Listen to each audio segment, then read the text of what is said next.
dangerous. You're gambling with the lives of millions of people. You're gambling with World War III. You're gambling with World War III. And what you're doing is very disrespectful to the country, this country. White house में अमेरिकी सदर Donald Trump और नायब सदर का यूक्रेनी सदर Zelensky से मुलाकात के दौरान तल्ख जुमलों का तबादला हुआ। ज़ेलेंस्की ने पुतिन की जाहिरियत पर सवाल उठाया, जबकि ट्रंप ने उन्हें शुक्रगुजार होने का मशवरा दिया। रूस पिछले 3 सालों से जो नहीं कर पाया वो डोनाल्ड ट्रंप ने 3 मिनट में कर दिया। डोनाल्ड ट्रंप ने कुछ ही मिनटों में ज़ेलेंस्की और ज़ेलेंस्की का साथ देने वालों की धज्जियां उड़ा दी। आज मैं सबसे ज्यादा दुखी हूं ये प्रेसिडेंट ज़ेलेंस्की की सिर्फ शक्ल देखकर। व्हाइट हाउस में जो कुछ हुआ उसकी हलचल अब हर जगह है, चर्चा हर जगह हो रही है और बहुत कुछ प्रतिक्रियाएं इस पर सामने आ रही हैं। बस वो तो कॉमेडियन है, डांसर है, आपको पता ही तो डांसर है, उसकी वीडियो देखिए वो डांस कर रहा होता है, कॉमेडियन है। आदमी भी नहीं है लड़ने के पास, पैसा भी नहीं है लड़ने के लिए, और उसके बाद इक्विपमेंट भी नहीं मिलेगा अमेरिकन। 2 वीक में खत्म हो जाओगे आप। जय हिंद दोस्तों, एक बार फिर से स्वागत है आपका हमारे यूट्यूब चैनल वंदे स्पेशल में। दोस्तों, व्हाइट हाउस में अमेरिकी राष्ट्रपति डोनाल्ड ट्रंप, उपराष्ट्रपति जेडी वेंस और यूक्रेनी राष्ट्रपति ज़ेलेंस्की के बीच हुई बहस वैश्विक सुर्खियां बन गई। रूस ने इस बहस का मजाक उड़ाया, जबकि दुनिया के कई देश ज़ेलेंस्की के समर्थन में आ गए। ओवल ऑफिस में ट्रंप के साथ बहस के बाद ज़ेलेंस्की ने यूक्रेन के समर्थन के लिए ट्रंप और अमेरिका का आभार व्यक्त किया। उन्होंने कहा, धन्यवाद अमेरिका, धन्यवाद अमेरिकी राष्ट्रपति। आज हम बात करेंगे डोनाल्ड ट्रंप साहब की। और कल उन्होंने वो कई लोग मैंने जो सोलो बनाया उसके ऊपर कमेंट कर रहे हैं और कह रहे हैं कि ये सास बहू जैसे लड़े। प्रेसिडेंट ने वहां के यूक्रेन के और ट्रंप साहब जो है उन्होंने उनको डांट के घर से निकाल दिया, चल अपने मैके जा। वो जो कहा जाता है ना, बहू को निकाल के चल अपनी माँ के घर जा। तो ये क्या हुआ सर, ये क्या तमाशा क्या है? नहीं देखिए, ये ज़ेलेंस्की साहब की तो मैं जब मोदी जी गए थे ना, वहां भी मुझे वो बहुत रूड साउंड किए थे। मतलब यार, अगर तुम्हें नेगोशिएशन पे आना है ना तो तुम्हें कुछ देना तो पड़ेगा, ठीक है ना। अगर तुम सिर्फ अपनी बात करोगे और सोचोगे कि दुनिया सिर्फ मेरी बात सुने, ऐसे नेगोशिएशंस नहीं होते हैं। वो बोले, राष्ट्रपति ट्रंप साहब बोले कि भाई it's a name of negotiation is about compromise. आप कॉम्प्रोमाइज 1 इंच नहीं करने को तैयार हो। और जब ट्रंप साहब आए, उन्होंने पहले ही ये ग्राउंड बनवा लिया था, जो कि सऊदी अरेबिया में देखिए रशियन काउंटर पार्ट से अमेरिकन काउंटर पार्ट्स मिलके आए थे, ठीक है ना। लेवरोव साहब थे और लोग थे, उन्होंने उनसे बातचीत की गई थी। तो ये बताया गया इनको, क्या नाम है, ज़ेलेंस्की साहब को, कि भाई हमने सऊदी अरेबिया में अमेरिका से ये बातचीत हुई है, ये उसका पीस जो होगी उसका ये रोड मैप है। उसमें आइडिया ये था कि नेटो नहीं जाएगा, मगर अमेरिकन जो है वहां पे कुछ माइनफील्ड या कुछ मिनरल्स हैवी अर्थ का वो खरीदेंगे, और वो खरीद के वहां पे अमेरिकन कंपनियां काम करेंगी, which will be a guarantee कि भैया ये वापस रशिया आपके ऊपर अटैक नहीं करेगा, और नेटो की एंट्री बंद कर दी जाएगी। एंड ऑफ कोर्स ये अप्रूव हुआ है मॉस्को की तरफ से, वरना ये साइन के लिए बुलाते ही नहीं। वरना अगर आप अमेरिकन एक कंपनी को भेज रहे हो to explore minings and all that, और वो अगर रशियन कंसर्न्स है, डिस्ट्रस्ट है, तो वो कभी नहीं करते। मगर ट्रंप साहब ने अपना पूरा का पूरा वेट इसके पीछे लगा दिया, और पुतिन साहब ने भी लगाया, because Russia and America have sat together in Saudi Arabia for after long time. वो भी तो नेगोशिएट किए ना। मैं जानता हूं, आप रशिया में जाइए, everyone hates America like Pakistani hates Indian, same concept है वहां पे। तो पॉइंट ये है, हम नहीं करते सर हेट, क्यों हमें बीच में घसीट लेते हैं हर बार? अच्छा ठीक है, लाइक पाकिस्तानी लव्स इंडियन। मैं तो करती हूँ। आपको पाकिस्तानी मानता कौन है? ना पाकिस्तानी मानते ना इंडियन मानते हैं। कमाल हो गया सर, आपकी बात से मुझे याद आया, मैं लाहौर गई थी, तो मैं अपने कजन के घर गई हूँ, कोई 3-4 साल के बाद गई हूँ। तो जैसे मैं एंटर हुई उनके घर में, तो उनकी वाइफ कहती है, अच्छा तो ये इंडियन एजेंट आई है। मैंने कहा यार कमाल हो गया। तो मुझे अब मेरे फैमिली के लोग ये बोलने शुरू हो गए। तो आपको बोलना चाहिए था, अपनी माँ का एजेंट तो हर कोई होता है भाई। इलाहाबाद मेरी माँ है, प्रयागराज मेरी माँ है, लाहौर तो सौतेली माँ है, तो या इस्लामाबाद, माँ तो दोनों ही है। ओके, बॉटम लाइन दिखे, हम उस पे आए ना।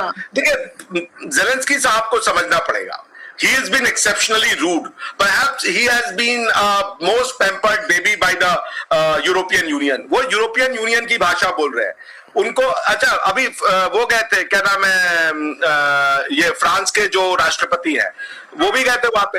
वो राष्ट्रपति जो थे, क्या नाम है, मैक्रो साहब, उनसे उन्होंने बताया कि इन्होंने जो पैसा दिया है यूक्रेन को लड़ने के लिए वो लोन के फॉर्म में दिया है। कह रहे ये लोन ले लो, इससे लड़ो, बाद में चुका देना हमको। और शायद उनका आइडिया ये था कि जो रशियन असेट्स है फ्रोजन यूरोपियन यूनियन में, उसको शायद उसके बदले में, वो उनके दिमाग में चला था यूक्रेन की, उसके बदले में रशियन फ्रोजन असेट्स को जो है वो एक्सप्रोप्रिएट कर लेंगी यूरोपियन यूनियन की गवर्नमेंट, जबकि अमेरिका तो उनको फ्रीबीज दे रहा है। तो वो कह रहा था भाई कि ट्रम्प साहब ने कहा आप हमारी लड़ाई लड़ रहे हो, बंदूक हमारे, पैसा हमारा, आपके सिर्फ लोग हैं। और अगर आपने सुना होगा जेडी वान साहब ने क्या कहा, जेडी वान साहब ने कहा कि आपके पास लड़ने के लिए सोल्जर नहीं है, you are doing conscript. Conscription का मतलब समझती है, कंपल्सरी मिलिट्री सर्विस। वो बच्चों से, कई बार 16 साल के बच्चे जितने ऊपर होते हैं उनको मिलिट्री में झोंक देते हैं। उन्होंने कहा तुम्हारे पास आदमी नहीं है यार, किस बात की घमंड कर रहे हो तुम। तो वो जो एटीट्यूड था, वो एटीट्यूड मोदी जी के समय भी, जब मोदी जी गए थे, I also felt it. He was exceptionally rude, he was like I am the only right person, सारी दुनिया साली गलत है और हम ही सब सही है। तो ये जो किया बिहेवियर उन्होंने राष्ट्रपति ट्रम्प के साथ, वो बहुत ही गलत था। वो किसी भी, आपको अगर नहीं एग्रीमेंट था, आप आए क्यों साइन करने। उन्होंने बोला कि हमने तो आपको पहले ही बता दिया था कि ये साइनिंग होगा, आप आकर के पब्लिक के सामने स्पेक्टेकल क्रिएट कर रहे हो, क्यों भाई। लड़ाई आपको मिलना क्या है इससे, you will get nothing out of it. आदमी भी नहीं है लड़ने के पास, पैसा भी नहीं है लड़ने के लिए, और उसके बाद इक्विपमेंट भी नहीं मिलेगा अमेरिकन, 2 वीक में खत्म हो जाओगे आप। सो पॉइंट ये है कि ही वॉज एक्सेप्शनली रूड, और अमेरिकन के लिए इसमें कोई बहुत ज्यादा वो नहीं है। अगर मान लीजिए वो छोड़ दें, रशिया और चाइना जाकर के और क्लोज हो जाए, American will have very hard time together. तो इसलिए ये समझना चाहिए इनको, क्या नाम है, जेलेंस्की साहब को, कि इतना हार्ड स्टांस कि हम 100% हम ही जीत के ले जाएंगे और कुछ नहीं मिलेगा और रशिया सिर्फ गलत है, ऐसे नहीं होगा। आपको नेगोशिएट करना है तो आपको कॉम्प्रोमाइज करना पड़ेगा। हाँ, कॉम्प्रोमाइज जस्ट हो सकता है कि थोड़ा वो करे, थोड़ा हम करें। थोड़ा कॉम्प्रोमाइज दुनिया में हर कोई करता है, और कोई उनको जमीन से नहीं लगा रहा, कोई उनको जमीन से नहीं लगा रहा। वो जो डिमांड कर रहे हैं कि हम सीज फायर नहीं करेंगे, कहा जा रहा है पहले सीज फायर कर दो। First ground is cease fire, फिर उसके बाद इन्वेस्टमेंट होगा, उसके बाद पीस ट्रीटी होगा, उसके बाद देखा जाएगा अगर लैंड का स्वैप हो सकता है या नहीं होगा, जो भी होगा। But at least take the first step. वो फर्स्ट स्टेप के लिए तैयार नहीं, was not ready for the ceasefire. कह रहे हैं रशिया ने 25 बार सीज फायर तोड़ा है, तो हम क्यों कर दे cease fire. So he was rude and he must apologise to the, उन्होंने मना कर दिया। उनसे पूछा टीवी पे कि वुड यू अपोलोजाइज, उन्होंने कहा नहीं। हाँ, उन्होंने मना कर दिया। तो अब ये तो अगर आपका एरोगेंस है, उनको लंच था उनके ऑनर में, किक देम आउट, उनको लंच से निकाल दिया गया वहां पे जी। लेकिन सर वो रवैया भी तो ठीक नहीं था ना, कि अमेरिकन प्रेसिडेंट जो है उनके घर पे कोई आया है, व्हाइट हाउस में कोई आया है, आप बेशक आप लड़े, पहले तो आप सास बहू जैसा लड़े जैसे लोग लिख रहे हैं, उसके बाद आप किसी को इस तरह से निकाल देंगे व्हाइट हाउस से। हम क्यों निकाल देंगे जब आपने आकर के, आपको पहले ही बता दिया गया था कि ये जो इन्वेस्टमेंट अमेरिका का है इन रॉ अर्थ, वो साइन होगा और आप वो एक्सेप्ट करेंगे, क्या नाम है, cease fire. That was the idea. भाई ये ऐसे नहीं हुआ है ना, ये तो स्टेप बाय स्टेप है। पहले पुतिन साहब से बातचीत की गई, पुतिन साहब ने एग्रीमेंट किया कि ठीक है, उनसे कहा गया फिर आप अपने आदमियों को वहां भेजिए, क्योंकि फोन पे सब डिस्कस नहीं हो सकता। उनके आदमी सऊदी अरेबिया में आए, प्रिंस मोहम्मद बिन सलमान साहब ने भी अपना वो इज्जत स्टेक पे लगाया, उन्होंने कहा ठीक है हमारे यहाँ आके बात करें। पुतिन साहब मिले, पुतिन साहब के काउंटर पार्ट लेवरोव जी और इनके काउंटर पार्ट मार्को रूबियो जी की मुलाकात हुई। सेकंड हाईएस्ट लेवल हो गया ना, इनसे ऊपर तो सिर्फ राष्ट्रपति बचे थे अब। तो जब सेकंड हाईएस्ट लेवल पे मीटिंग हो गई है, वहां पे ग्राउंड वर्क तैयार कर दिया गया है, आपको बता दिया गया। उन्होंने बोला भी कि इस चीज के लिए तो आपको आने की जरूरत नहीं थी, हम तो कह रहे थे वहीं जाकर साइन कर लीजिए आप, हम आ जाएंगे वहां पे, ये क्या नाम है, यूक्रेन में या यूरोप में कहीं पे आके साइन हो जाएगी। अगर आप ओवल ऑफिस में आए हैं, राष्ट्रपति ऑफिस में आए हैं एज ए स्टेट गेस्ट, उसके बाद आप ये कह रहे हो। वो कह रहे, उन्होंने कहा जेडी वांस को कि डोंट, इफ यू शाउट और if you talk in loud voice और समथिंग लाइक। तो ट्रंप ने कहा भाई वो तेज आवाज में बात नहीं कर, तुम्हें कुछ समझ ही नहीं आ रहा है। वो ट्रंप को बता रहे कि तुम्हें भी पता चलेगा जब तुम्हारे साथ ऐसा करेगा। Then Trump lost it. जब उन्होंने ट्रंप को ये कहा ना कि आप मुझे डिप्लोमेसी सिखा रहे हो, बिकॉज जेडी वांस ने कहा कि diplomacy is the only way out, chest thumping is not the probable solution for this quagmire that we find ourselves in. तो उन्होंने कहा कि भाई आप आवाज मत तेज करो, हम आपसे भी आवाज तेज करके बात कर सकते हैं, उससे सच नहीं हो जाएगा। फिर वो बोलने लगे कि हमको जो आज आप सिखा रहे हो ना डिप्लोमेसी, कल को पुतिन आपको सिखाएगा diplomacy. Then Trump lost it. उसने कहा हमने बात कर ली है और तुम क्या चाह रहे हो कि हम पुतिन को गाली दें? हम पुतिन को गाली देके बोले कि पुतिन बड़ा कुत्ता है, बड़ा खराब है, और उसके बाद पुतिन साहब हमारे साथ टेबल पे बैठेंगे? जो तुम दिन रात पुतिन को विलीफाई कर रहे हो। और राष्ट्रपति पुतिन भी एक पावरफुल आदमी है, राष्ट्रपति पुतिन कोई छोटे मोटे आदमी नहीं है। तो और जब उन्होंने बात मान ली ट्रम्प साहब की, उन्होंने ट्रम्प साहब को दे दिया था कि आप जो कहेंगे हम करेंगे, हमारी ये डिमांड है। So it was a very despicable and very uncalled for behaviour by mister क्या नाम है इनका, ज़ेलेंस्की साहब। अनकॉल्ड फॉर, ठीक किया उनको बोला आप जाइए।